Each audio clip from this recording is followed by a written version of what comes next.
So then the insuring clause is probably the most important for professionals, physicians and hospitals. This is the scope of the coverage. This is what you're actually covering. And other important terms. And then equally important is the exclusion clause. That provides what is not covered quite clearly.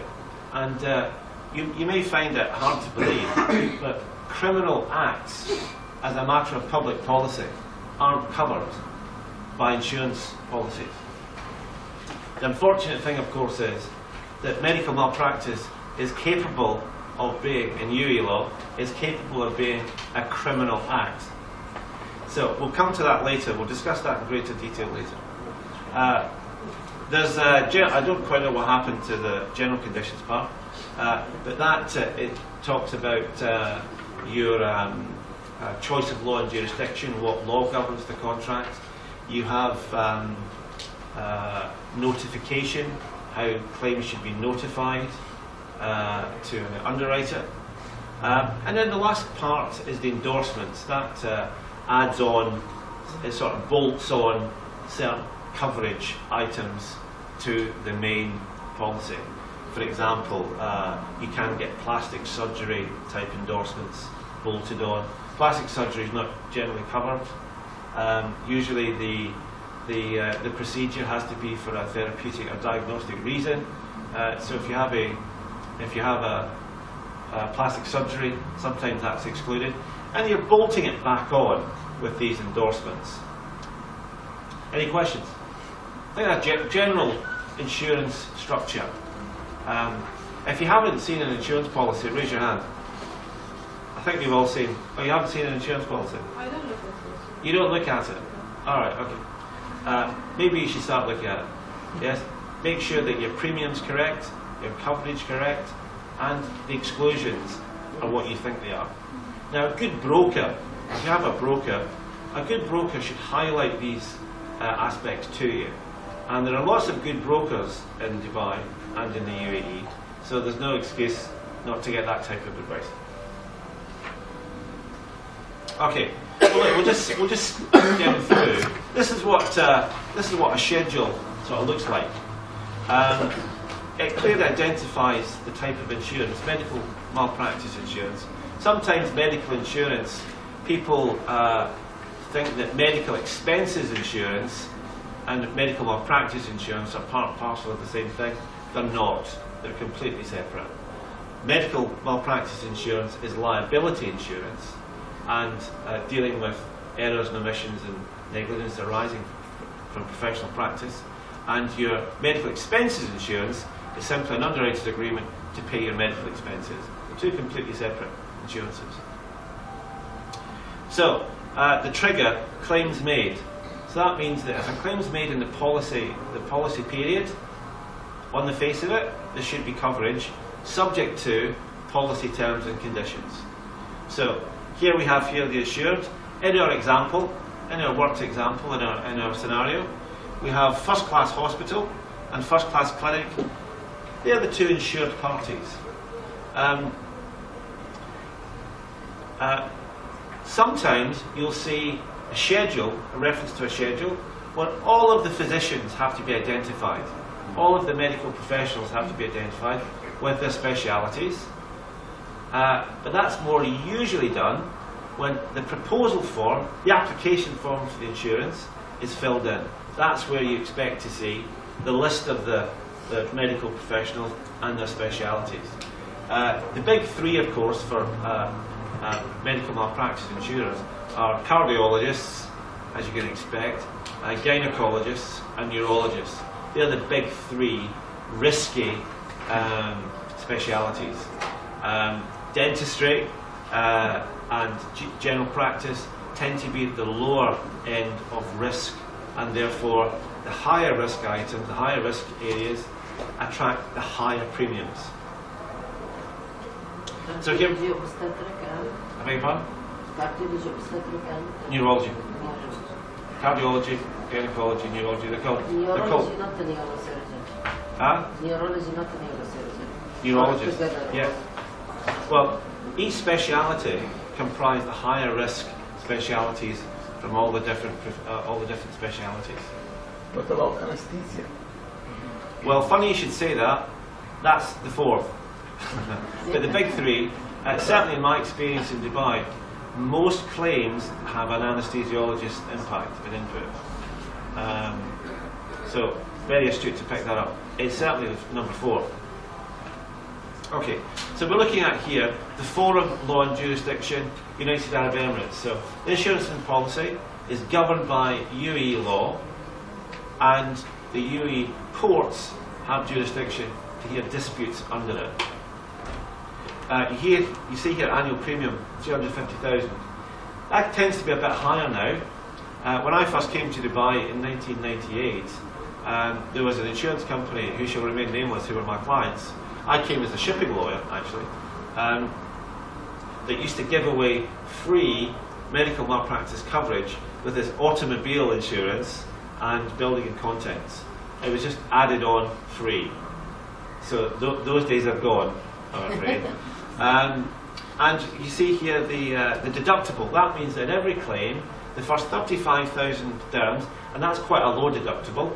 I do see a number of hospitals that have a high claims record that you could easily make that $35,000, and it wouldn't be out of the ballpark. So the rest of it, this all these the conditions, these are Lloyd's of London standard wording, LSW, Lloyd's standard wording. Lloyd's, of course, is the birthplace of insurance, or modern insurance. Lloyd's of London. It's been around since the 17th century. So London has Lloyd's especially, has a unique experience of underwriting, which of course by that I mean how to calculate the financial aspect of the risk, i.e. how much to charge in premium. So that's where the real expertise is. Unfortunately, there isn't that type of expertise in the UAE yet. It's coming, but it's not there quite. It's not there yet. So then, this, just for the sake of the example, this policy is dated the 15th of February 2014, and it's signed on behalf of Physicians Friend Insurance Company, PSC. Now, I'll ask you a quick question. What's special about this type of contract that you might notice just by what's here? What's special about the insurance contract?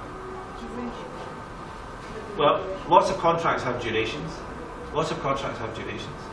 Amount of figures, when you read something like millions and then thousands, which may not be. Yeah. I know, it blinds me too. Signed on behalf of somebody? Correct, well done. It's only signed by the insurance company. It's not signed by the insured. You would normally expect a contract to be signed by both parties. That's the conventional approach to contract, is signed by both parties.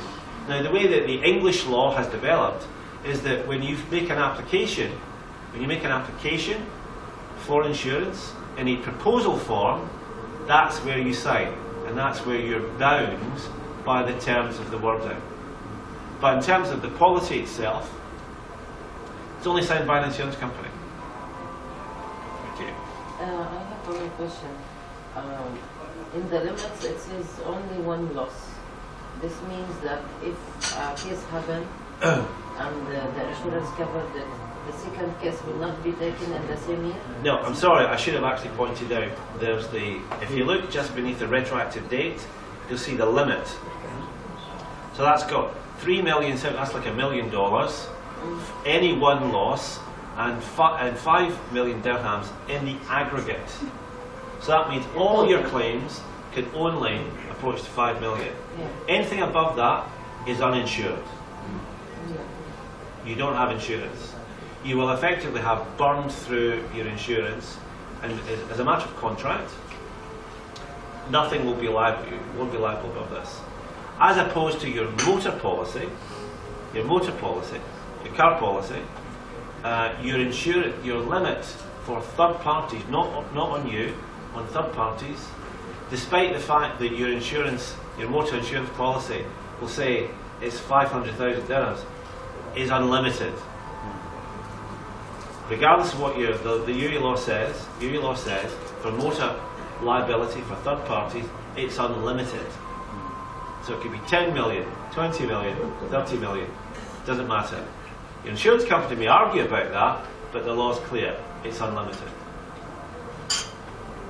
So, did that answer your question? Yes. Yes? So you have an aggregate limit, that's all your claims in 1 year can only be up to 5 million, and it also includes your legal costs and expenses. Right. 5 million dirhams is not a huge amount as far as insured amounts. I would reckon that a hospital with 400 beds, say, quite a big hospital, should be looking at 10 or 15 million as a reasonable sum insured. We'll get to this in a minute, but for a number of different reasons, the amount awarded by the courts is relative to other jurisdictions small.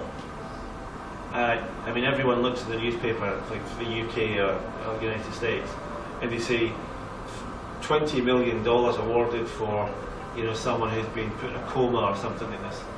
These are different ballpark figures. They're simply unsustainable in the UAE. You just don't get those amounts. In the UK, in the US, there are different legal systems, and not to get too ahead of myself, in the US, damages can be awarded to punish. Punitive damages can be awarded to punish someone. That's mostly because of juries, but under UAE law, punitive or exemplary damages are forbidden. Okay. So this is your standard claims made aggregate policy. Okay, it's got with defence costs, that's your lawyer's costs included within the indemnity.